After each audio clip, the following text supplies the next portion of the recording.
नमस्कार, आप सभी के अपने चैनल जय गुरुदेव उत्तराखंड पर एक बार फिर से बहुत बहुत स्वागत है।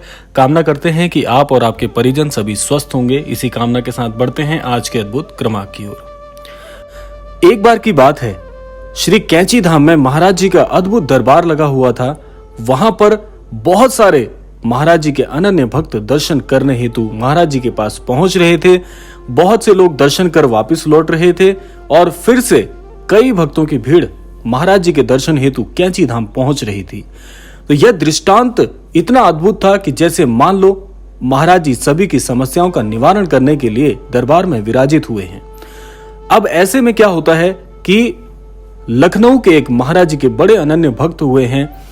महाराज जी के दर्शन करने हेतु वे भी कैंची धाम पहुंचे हुए हैं, लेकिन भीड़ को देखकर उनका मन और जो उनके पास प्रश्न थे उनको लेकर वो थोड़ा सा संशित हो रहे थे कि कैसे इतनी भीड़ में महाराज जी मेरी बात सुनेंगे और कैसे मैं महाराज जी तक अपनी बात पहुंचा पाऊंगा।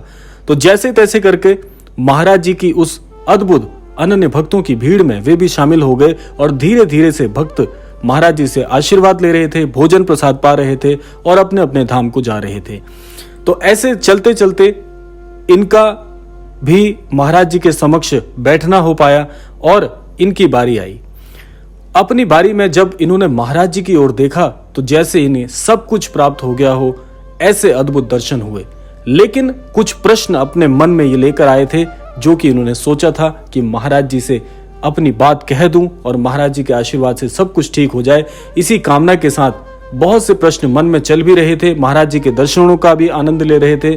तो ऐसे में जैसे ही अपने मुख से अपने प्रश्नों को पूछ पाते, वहीं पर महाराज जी की लीला देखिए क्या होती है।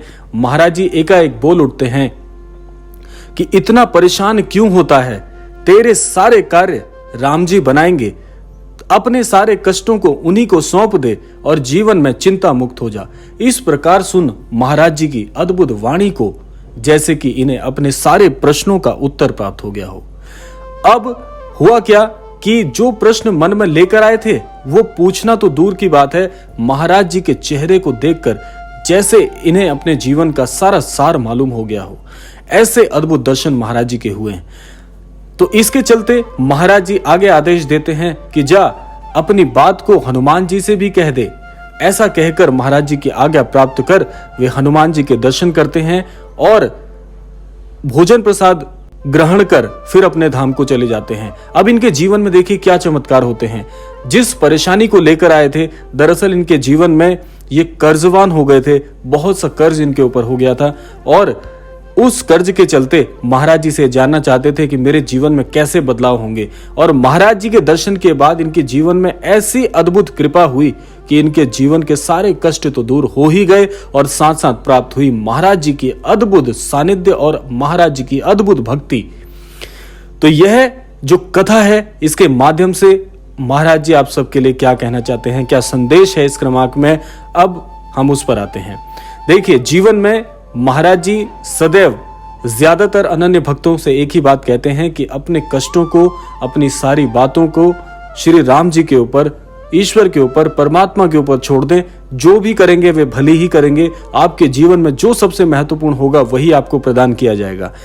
महाराज जी इसके साथ साथ आपने देखा होगा, महाराज जी सदैव हंसमुख मुद्रा में रहते हैं। महाराज जी की इस हंसमुख मुद्रा से हम अपने जीवन में क्या संदेश ले सकते हैं। देखिए, जीवन में ये जीवन चक्र जो है वो क्रमबद्ध तरीके से हमारे जीवन में अवतरित होता है।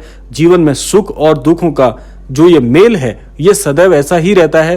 केवल और केवल हम सदैव अच्छे की कामना कर तो सकते हैं, लेकिन कर्मों के अनुसार हमें जीवन में वे सब कुछ मिलता है जिसके लिए हमने यहाँ पे इस धरा में जन्म लिया है। लेकिन महाराज जी जो हंसमुख मुद्रा में रहते हैं वे आपको एक बात यह भी सिखाते हैं कि जीवन में सुख दुख का ये क्रम तो आता रहेगा, धूप छांव का खेल तो चलता ही रहेगा, लेकिन जो सबसे अमूल्य चीज ईश्वर ने हमें प्रदान की है वह है हमारी अमोघ मुस्कान और अमोघ खुशी।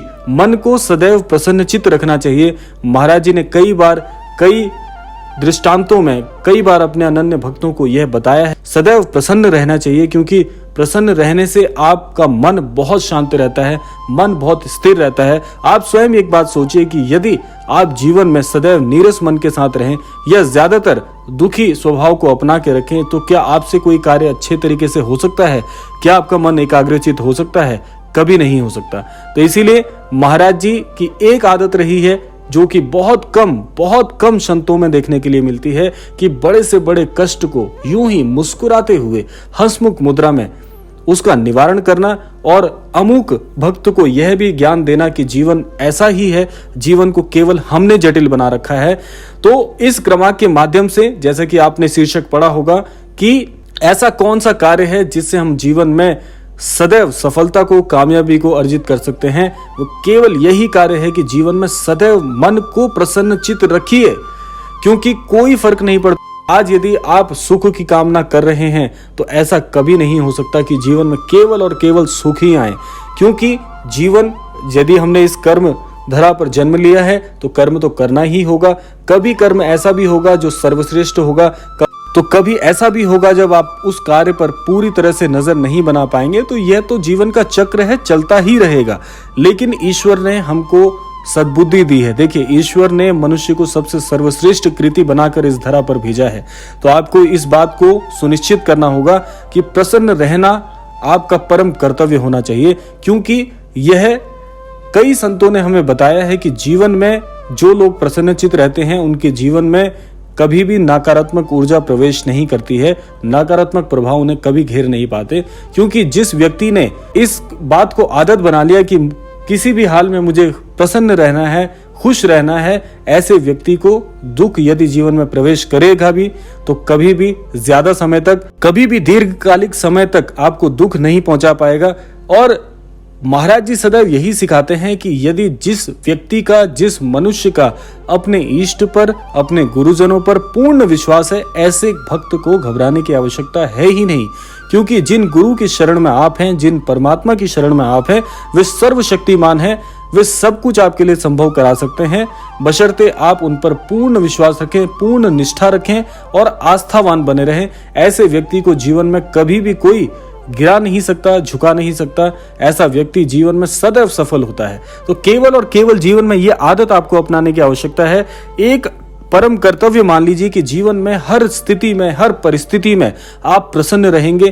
कोई भी आपसे ये मुख की मुस्कान छीन नहीं सकता। तो आप पाएंगे कि जीवन में हर क्षण आप पूरी ईमानदारी के साथ जिएंगे, हर क्षण आपको बड़ा ही दिव्य लगेगा और क्षण क्षण आपके जीवन में चमत्कार होंगे।